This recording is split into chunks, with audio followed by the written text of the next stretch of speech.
తపస్సు చేసుకునేవాడు, తాత్వికుడు, తాగలిచిన వాడు, మోక్షము మీదే తన దృష్టి నిలిపేవాడు, ఏకాంతాన్ని విడిచి లంపటుడైతే ఎలా సంసారం చేసే తపస్సి మూర్ఖుడవుతాడు తప్ప మరొకటి కాడు కదా అని దుఃఖించి తను తాను నిందించుకొని తన వేడంబంపు వివేకించు ఇకపర సాధకుండై కాపురంపు విడిచి సతనం తానును వానప్రస్థ ధర్మమున అడవికింతిని ఘోర తపంపు చేసి శరీరము కుదిరించి అగ్ని సహీతుండై పరబ్రహ్మము చొచ్చే అంతా అని భావించి చాలా దుఃఖానికి లోనై తాను చేసిన దానికి తనను తాను నిందించుకొని జరిగిపోయిన మోసాన్ని గూర్చి ఆలోచించుకొని ఇహపరాలను సాధించుకోవడానికి ఒక నిశ్చయానికి వచ్చి సంసారాన్ని విడిచి తన భార్యలతో సహా వానప్రస్థధర్మము ఆచరించే నిమిత్తము అడవికి వెళ్ళి ఘోరమైన తపస్సు చేశాడు. శరీరం కుషించిపోయింది.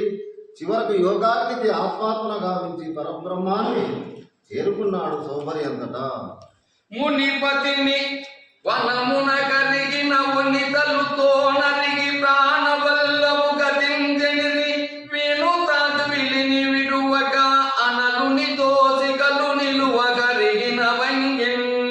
మునితో పాటు కనలకెగిన అతని భార్యలు కూడా మనసులో ఏ విధమైన సంకోచము లేకుండా అగ్నిని వెన్నంటి ఉండే శిఖల వలె భర్తను అనుసరించి అగ్నికి ఆహుతులైపోయారు. వాళ్ళంతా అంత మాందాత పెద్ద కొడుకు అంబరీషుని తత్పితామకుండకు చేసి అవనాశుండు తనకు పుత్రుండు కావలేనని కోరి తెచ్చుకుంటే అయ్యంబరీషునకు యవనాశుండును అతనికి హరితుండును జనించిన కారణమున అంబీరస యవనాస్య హరితులను మాందాతృ గోత్రంకునకు ప్రవారులైని మాందాత రెండవ కొడుకు పురుచుండు గుప్చుండనే ఉరగ లోకంకునకు కొనిపోయి భుజంగ కుమారులను తమ చెల్లెలి నర్మదాయను కన్యకను వివాహము చేసి కురుపుత్రుండును అక్కడ అనేక గంధర్వనాథుల వధించి తన నాగలోక సంచరణమును తలంచు వారికి ఉరగ భయంబు లేకుండా ఉరంగు పడచి ఆ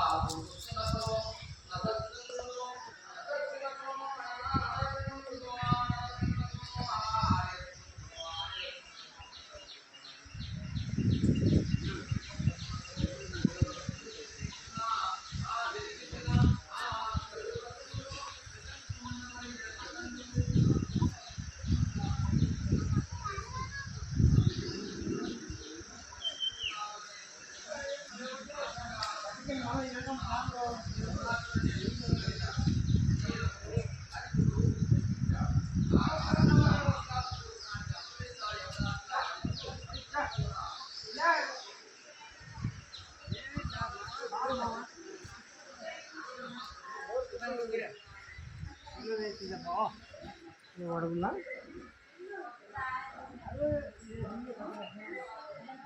బాగున్నారా?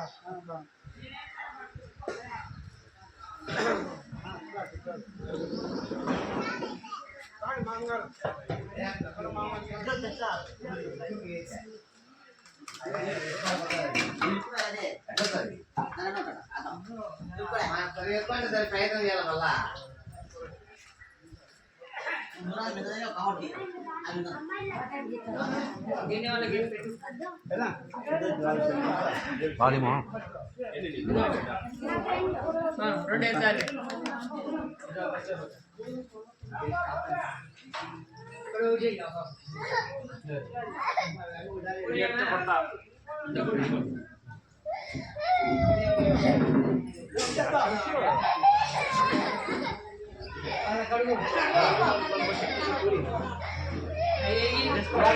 ఇదేనా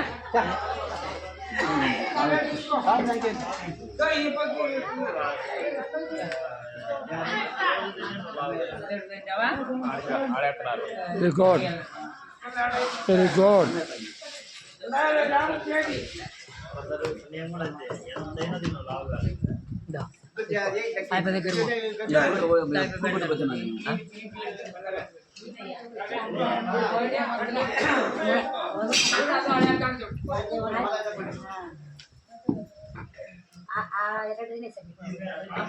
బాగా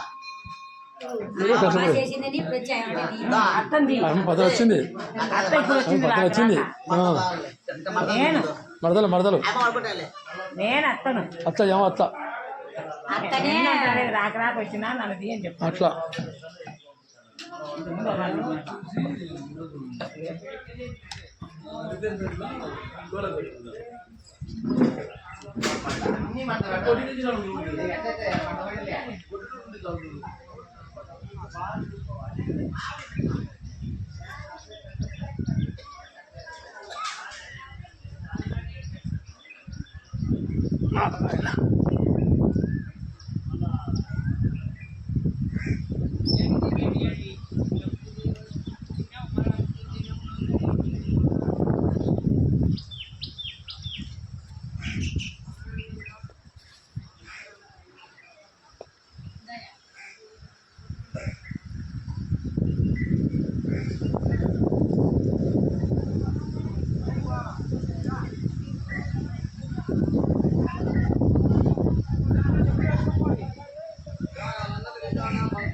అంత అయిపోయారు అందరూ ఓకే నీళ్ళు గిల్లు కొలను మొత్తం పట్టుకొచ్చి ఆ.